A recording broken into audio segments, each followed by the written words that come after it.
m'appelle Jim Bishop, je suis auteur de bande dessinée, j'ai fait Lettres perdues, sorti l'année dernière chez Glénat. Et cette année j'ai sorti Mon ami Pierrot, qui est sorti aussi chez Glénat. C'est l'histoire de Cléa qui rêve de liberté. Et en fait elle est promise à une vie, on va dire, un peu routinière. Et en fait elle a fait la rencontre de Pierrot, qui est un magicien de rue, et qui en fait lui propose justement la liberté. Et du coup elle y va. Et puis en fait elle se rend compte que la liberté c'est pas exactement ce qu'elle croyait, tu vois. Et puis voilà, c'est dans un univers magique et d'amour. En vrai il y a beaucoup de liens entre ces deux albums, des liens on va dire de symbolique et de thématique. Et parce qu'en vrai je voulais vraiment que ces deux projets résonnent entre eux. Et parce que je pense que j'ai aussi une obsession de la thématique de l'enfance et du deuil, enfin du fait aussi du passage à l'âge adulte. Je crois que c'est une thématique qui m'obsède un peu. Du coup j'avais envie de l'en parler, mais sous un autre angle, tu vois. Et toujours avec cette dimension un peu intimiste, un peu perso, tout en ayant un univers un peu genre, tu vois. Donc genre voilà, du coup c'est médiéval, fantastique, un peu fantasy, tout ça. Celle que tout le monde cite, c'est Miyazaki, forcément, tu vois, elle est là. Mais il y en a pas mal d'autres en fait, il y a beaucoup de jeux vidéo, il y a du Zelda, tu les as vus, ok. Il y a du Zelda, il y a une ref à Naruto à un moment qui passe, tu vois. Voilà, il faut la voir, elle est pas si subtile que ça, parce qu'en fait, vraiment une scène précise avec l'œil. Voilà, ça c'est une ref plus dans le plan, tu vois.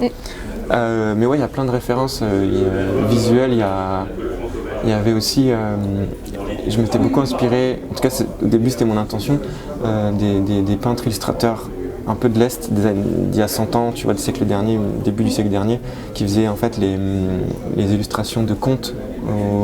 J'ai oublié les noms en fait, mais voilà, tu vois ce genre d'illustration. J'avais vraiment cette inspiration-là aussi. Là, la référence, elle est au clair de la lune, donc ça c'est une comptine plus, tu vois.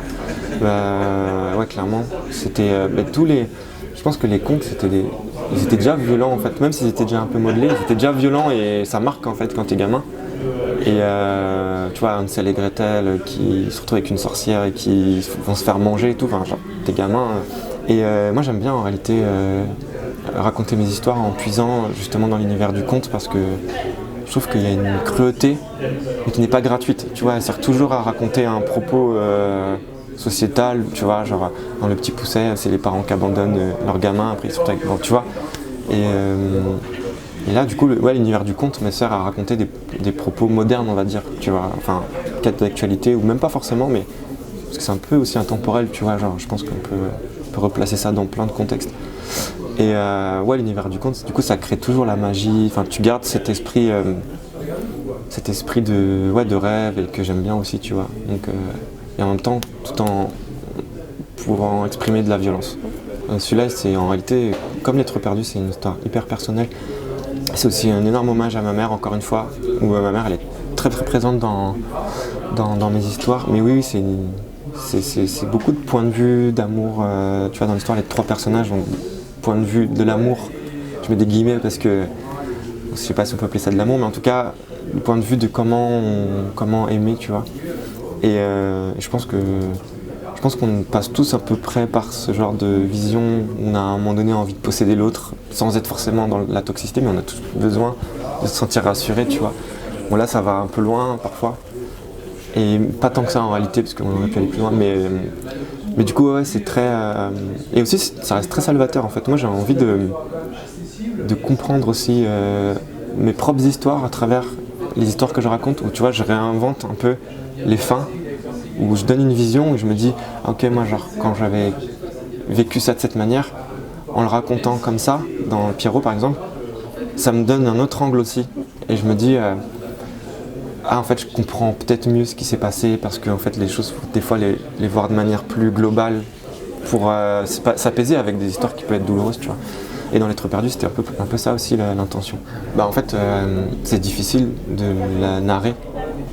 Après c'est difficile de la narrer vraiment en termes de narration parce que tu veux rester juste, pas rentrer dans un cliché ou dans une caricature. Et c'est pas facile, hein, ouais, genre, je sais pas, des fois, tu vois, tu peux vite tomber dans la caricature. Mais en fait, c'est des choses que j'ai un peu vécues, j'avais l'impression que c'était facile d'en parler. Et tu vois, genre, t'as tous les passages où ils se disputent les personnages, où là, franchement, j'étais là en mode, ok, je vais puiser dans mon inspiration. C'était un peu lourd, tu sais, genre, j'ai l'impression de répéter des phrases que j'ai entendues. Et du coup, tu mets un peu de forme à tout ça, mais en vrai, quand t'as vécu un truc, facile d'en parler, quoi, tu vois, c'est plus facile en tout cas. Vécu, mais aussi digéré.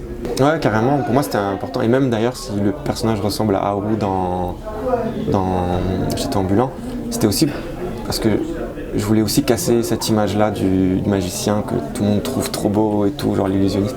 Je suis en mode, non mais en fait, c'est un peu un escroc, tu vois, genre, enfin, de mon point de vue, tu vois. Et j'aime bien Haru, enfin je fais référence à Miyazaki là, mais je me rends compte qu'il est un peu relou aussi, tu vois, ce personnage-là. Pourtant, il y en a plein qui l'adorent et tout. Et moi, je voulais aller au bout du fait de montrer que ça peut être un personnage hyper dangereux aussi. Et de parler aussi de choses modernes, tu vois, de te faire avoir aussi par une histoire qui est waouh, trop belle et tout. Et en fait, ça peut être vite un piège aussi, tu vois. Et du coup, il y a des figures comme ça de la femme libre.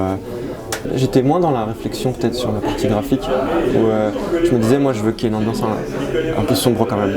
Je voulais qu'on ressente le fait qu'il fasse froid un peu, qu'il y ait du vent et tout. Je voulais ressentir cette ambiance là un peu froide effectivement.